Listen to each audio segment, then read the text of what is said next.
Whenever I am seen to criticize, I simply speak to the best of my understanding and try to advise and try to say that which I think is in the interest of the country. I have been critical of economic policies, and I've paid a price for it.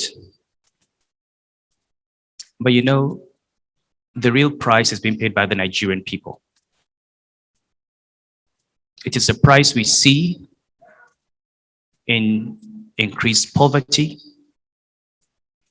It's a price we see in increased insecurity. It's a price we see in a high rate of inflation. It's a price we see in the loss of the value of our currency. It's a price we see in the numbers around malnutrition, around unemployment, around out-of-school children, maternal mortality, and infant mortality. Calling me controversial or calling me an enemy or calling me a critic will not make those facts go away.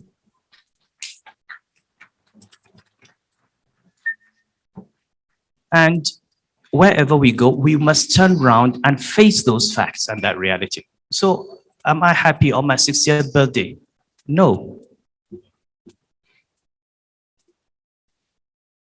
Because 60 years ago when I was born,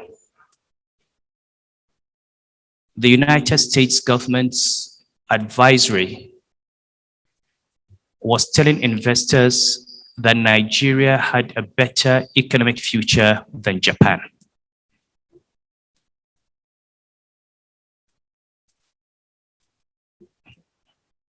Where are we today and where is Japan? It's not about one government, it's not about two governments, it's about decades of a people throwing away opportunities. And every time we are handed an opportunity to change, every time we are given a chance to reset, we go back to the same old thing. Like the French say, plus ça change, plus c'est la même chose.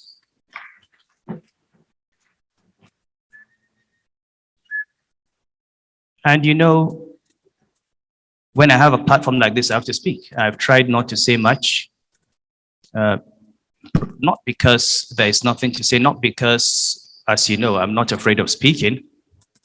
The reason I've not spoken much in the last 2 years is I don't even need to say anything anymore. Because all the things we're warning about have come. As they say, all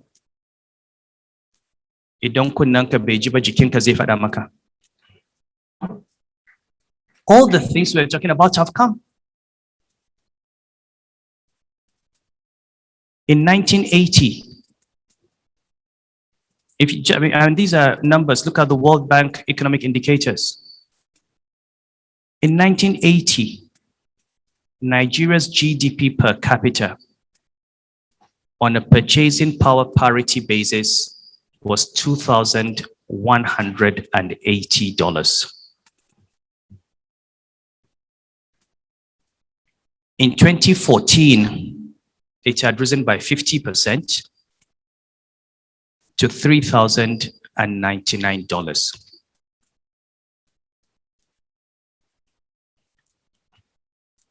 According to the World Bank, where were we in 2019?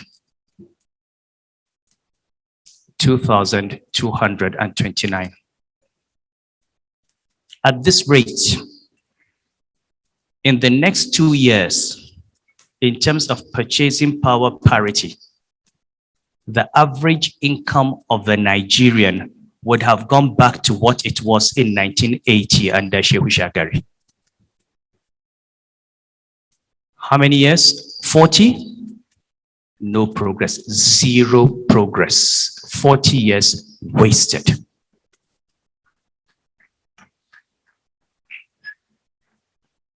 between 2014 and 2019, on the basis of this index of the purchasing power of the average income of the average Nigerian, we had wiped out all the progress made in 35 years. We have a responsibility as a people to rise and improve the life of the people of this country. It's no longer about the government. It's no longer about political parties. It's no longer about traditional rulers. It's no longer about emirs.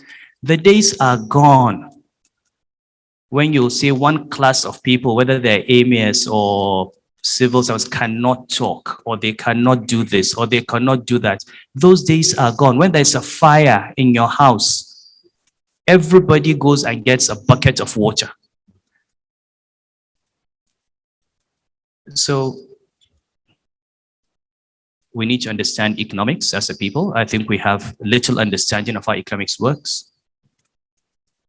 We need to understand the implications of the choices that we are making. Because, you know, 70% of the problems we have in this country, from insecurity to herdsmen and farmer clashes, all of them have their roots in economics. It's about resources. Even this shout for restructuring for this, it's about resources. We need to grow this economy and make it work for the poor people. And since I wear two caps, and yes, I had this is a summary of my economic interventions. At the level of the North and at the level of Muslims, we need to look hard at ourselves and question the choices that we have made. And if we cannot make those changes, and you know, Ibrahim Ado spoke about a law, and Bashir Ali spoke about it. We got scholars in Kano to sit for 3 years to draft a Muslim code of personal status that begins to address some of these concerns. That law was ready in 2019. It has not been passed. I also sent it to the chairman of the Northern Governors Forum, the governor of Plateau, and said, look, in case any state government wants it, give it to the governors. I have not heard anything back. We keep talking about poverty in the North. We keep talking about Al-Majiri. These Al-Majiri, I keep saying, did not produce themselves. I keep coming back to these issues. I know people don't like hearing them and they keep saying, you've said enough. No, we will continue to say it until people get to understand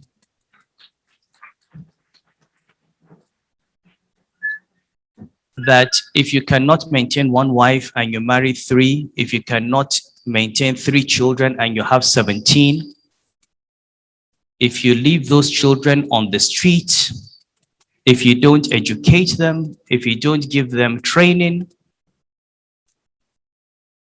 you're going to have them grow up into young men that will be a problem to our society. The youth that you see on drugs, those that go into stealing and kidnapping, they are all products of that social system. We have to ask ourselves, is this what Islam said we should have? Are these the children that Islam said we should have? So I thank God Almighty because in my life, in 60 years, I think God has blessed me with accomplishments that other people need different lifetimes to. I keep saying, if I had just stopped as being executive director and chief risk officer in First Bank, I would have considered myself an accomplished person. A bank CEO, that is enough for anybody. Governor of the central bank, it's enough for anyone. Emir of Kano, it's enough for anyone. Khalifa of Tijjaniya, it's enough for anyone.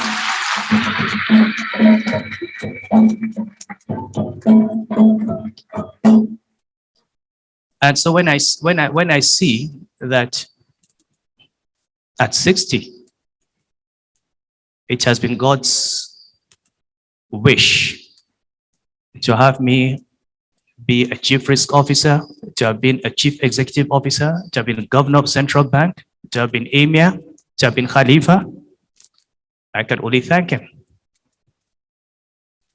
But it also means, since I'm sure there isn't a single Nigerian who has had these, it also means that I have the responsibility not to be afraid of anyone.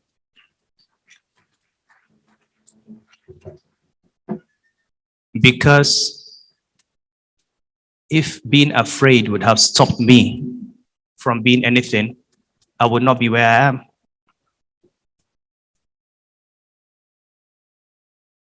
And to understand that we have to stand for the truth, we have to speak for the people, we have to face the temporary inconvenience and discomforts that we have. But ultimately, it is only by standing by those things that this country is going to change. So I've tried to put many things together in a very short speech. I would like to thank the organizers of this colloquium. I would like to thank all of you who have honored me for being here. I assure you that I remain a friend. We continue to pray for all the leaders in this country. May Allah guide them to take in the right policies. May God heal our land. May God bring peace to our country. May God guide our youth. May God help us overcome the problems of poverty and sickness and inequality in our society and injustice. For my brother emirs and other traditional rulers, I pray that God gives you the courage to stand up and understand and remember that you are an emir of the people, not an emir of the government.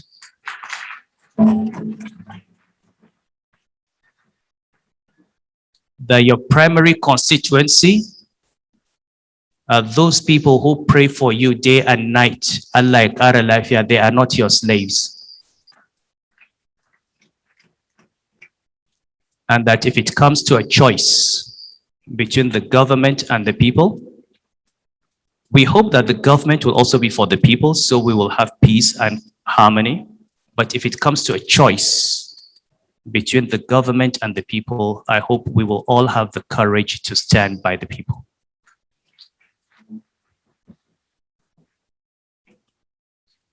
On this day, it is usual to say, if I've offended anyone, forgive me. I will say that. I know some people will never forgive me, but it is usual. I will ask for that.